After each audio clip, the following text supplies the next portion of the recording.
Choc énergétique. Le baril de Brent a atteint 102 $, le détroit d'Ormuz restant effectivement fermé. Le blocus imposé par l'Iran a interrompu environ 1/5 de l'approvisionnement mondial en pétrole et en gaz. Les prix ont bondi de 40% depuis fin février, marquant la plus grande perturbation de l'approvisionnement de l'histoire. Ce pic énergétique a contraint les marchés à n'intégrer qu'une seule baisse de taux de la Fed pour décembre. Cette incertitude macroéconomique a coïncidé avec un changement de la narration dominante dans les secteurs technologiques. Le paradoxe Nvidia.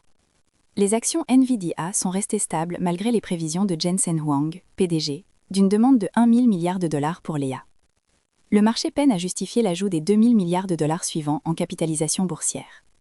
Nvidia détient actuellement 85% de parts de marché, laissant peu de marge pour un potentiel de hausse asymétrique.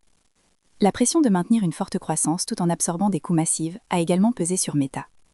La société a reporté son modèle d'IA Avocado jusqu'en mai, alors que les dépenses prévues atteignent 135 milliards de dollars.